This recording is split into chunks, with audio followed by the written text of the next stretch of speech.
good morning or good afternoon po sa inyong lahat. For today's video guys ay magpapahinog tayo ng mangga sa natural na paraan. Ito po yung in-upload ko sa aking last video guys, yung mangga na na-harvest namin dun sa puno or sa nabili naming bahay na may puno ng mangga. Ito siya guys, yung mangga. Dalawang box siya guys. Ayan po, dalawa. Ang gagawin po natin ngayon ay magpapahinog po tayo ng mangga sa natural na paraan, yung mangga na walang kalburo guys. Meron po ako ditong hinandang tubig. Ayan sa isang tangga na may tubig tayo dito guys. Ito ay galing sa gripo, tap water. Tapos ngayon, nagpapakulo po ako ng tubig. Lalagyan po natin siya ng tubig na mainit para maging maligamgam po yung tubig natin. Ito po yung gagawin natin guys na panghuga sa ating mangga para po maalis yung dagta dito sa ating mangga. Ayun na po, maligamgam na siya. Ngayon ay, itong ating mangga, huhugasan muna natin to bago natin siya balutin sa papel. Bago natin siya balutin sa papel or jaryo guys. Ayan siya. Hugasan natin siya. Ayan. Lamasin lang natin, tanggalin natin yung mga dagta na nakadikit sa ating mangga. Yun siya guys. Tapos ilalagay natin dito sa isang tray. Sa tray na yan, dito sa ating tray, hugasan lang natin ng ganyan. Hanggang sa maubos po ito lahat guys, paghugas. Para po, hindi siya mabulok. Kasi po yung dagta na nakadikit dito sa ating mangga, yan po yung magpapabulok sa ating mangga guys, pag hindi naalis yan. Yan po, ulitin lang natin hanggang sa tapos po ito. Tapos ay na yan. Babalutan lang natin yan ng Manila paper kasi wala po akong jaryo. Kaya po Manila paper yung ating gagamitin at saka yung mga magasin. Guys, bago po pala tayo magpatuloy sa ating video or sa aking video, shoutout po muna tayo. Shoutout po kay Sir Ilison Vincolado. Shoutout po kay Sir Jonathan Martinez. Shoutout din po kay Ma'am Janet Campus. Shoutout po kay Ma'am Alma 3704. Shoutout po kay Ma'am Laika Bachoco. Kay Ma'am Rosalinda Mario. Shoutout din po kay Ma'am Imelda Quinones.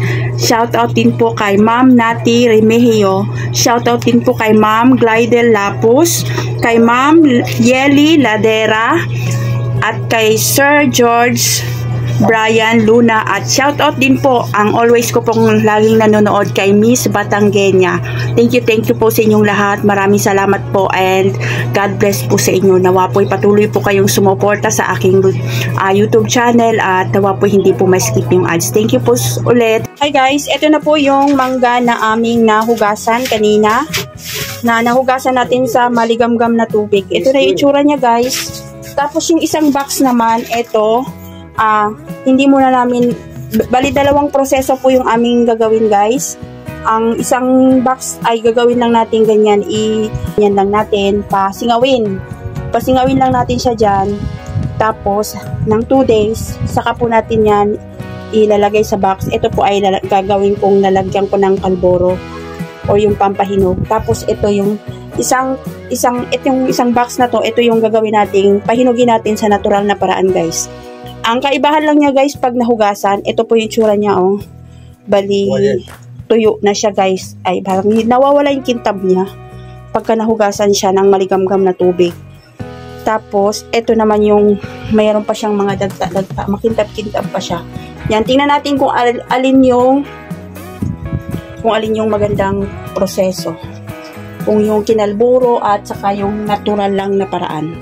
Pero sure guys, mas masarap yung natural na paraan.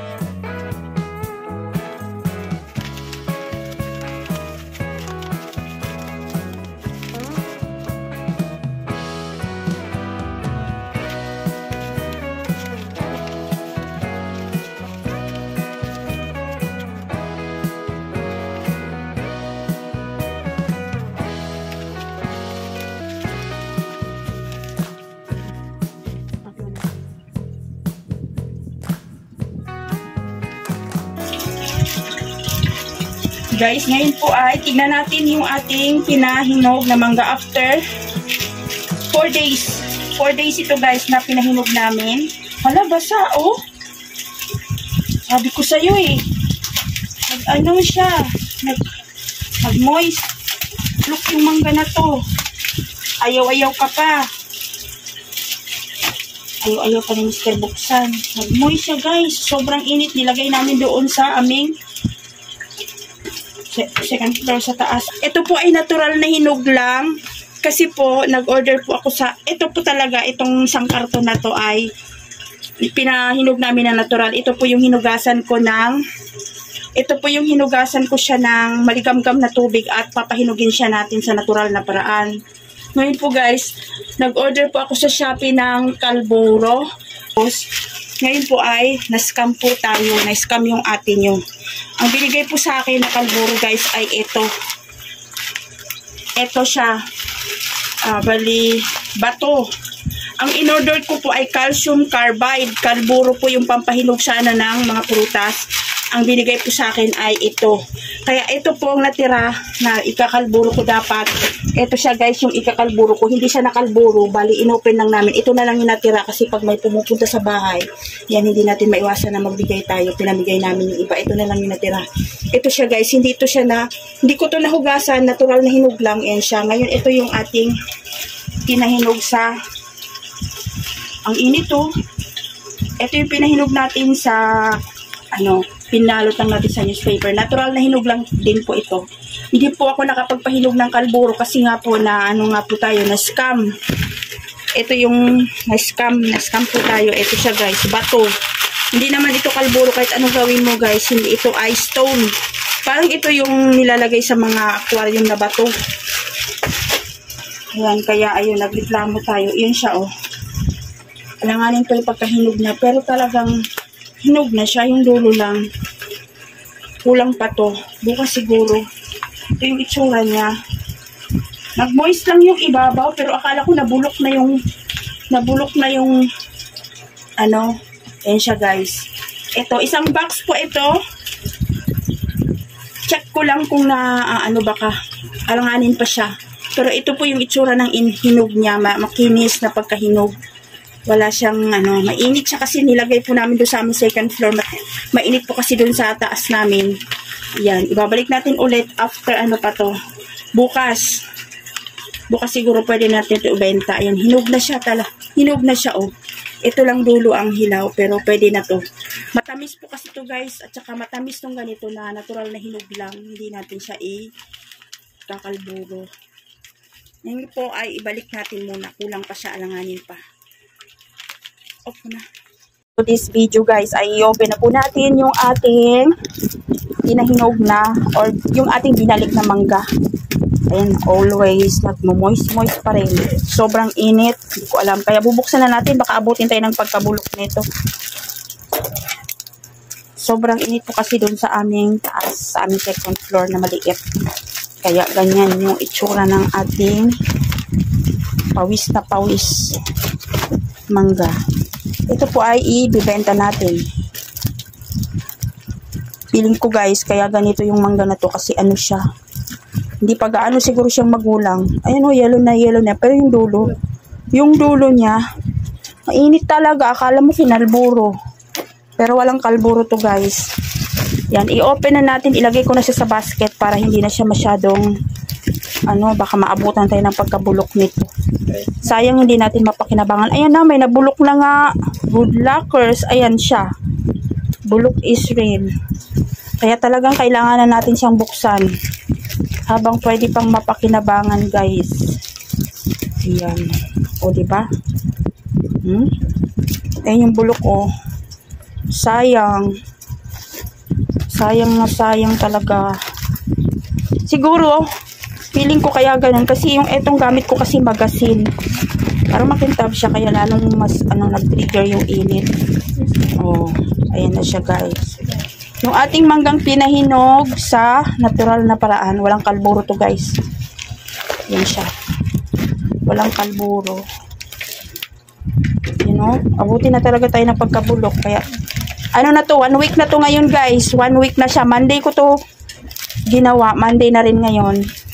Kaya 1 week na siya. Patagal din pagka natural na hinog. Kaya ewan kung mabenta natin to. Parang hindi talaga siya hindi Hindi maganda yung ano, parang ano pa siya hindi pa ganun kagulang ba? Pa pala siya ganun kagulang. Yan o, bulok na. Bulok na o. Diba? Dami ng bulok. Hindi ko alam kung maibibenta natin to guys. Maliliit siya na ano. Ayun siya o. Lagay muna natin dito sa basket para medyo makasingaw siya at hindi na mabulok. Kasi nasobrahan na siya sa ano ba. Mainit oh. Init siya guys. Para siyang kinalburo. Ayan. Para makabawi tayo dun sa na-scam sa atin. Pamawi natin to sa binayad ko sa kalburo. Ang binayaran ko para dun sa kalburo guys ay 200. I-ano ko dito sa screen kung magka yung in-order ko. Talagang hindi yun yung dumating. Kasi ang dumating sa akin, bato. Bato sa aquarium. Kaya ito, makabawi man lang tayo. Hindi ko alam kung ibabalik ng seller sa akin yung ano, yung binayad ko dun. Yun o, nabubulok na nga siya o. Sayang. Sayang na sayang talaga. Hindi pala maganda. Yung orange na orange pa naman yung parang orange yung pagkahinog niya. Binuksan na ni Mister. Ayan na si Mister kumakain na. Tamis siya. Ayan na. Matamis? Kaso lang tingnan mo Dalawang isip ako kung maano natin yan. Benta natin ng 50 pesos. Makabawi man lang. Ayan siya guys. Naubos na kasi yung box. Isang box nito. May bumili kasi ng hilaw. Gusto nila yung hilaw pa. Ayan, yung pagkahinog. Kaya ganyan yung hinog niya guys. Kasi hindi po yan siya kalburo. Hindi ano yung pagkahinog niya. Hindi pantay. Ayan o. Ayan, may bulok na naman. Sayang. Gagawin natin, huwag mo na kasi gagawin kong Graham bar. Pwede yun nang gagawa tayo ng Graham bar. Ito na po yung ating mangga na pinahinog ng kusa or pinahinog ng natural. Ayan siya. Sayang, mag-iisang mapupuno sana to. Yung tray na, yung basket na to.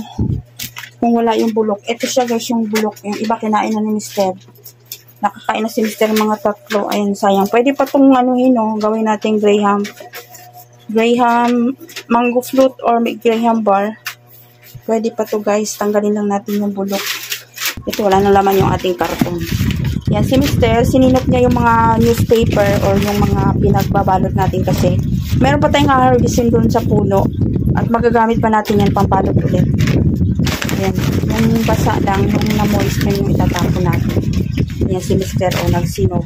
Inayos si Mister yung mga jaryo ulit kasi pwede pa yun mapakinabangan. Yan lang guys, yung ating mangga na ibibenta. Siguro mga 15 kilos to. Or 12 kilos. Sayang yung ating nabubulok. Yan lang po. Thank you for watching and God bless po sa ating lahat.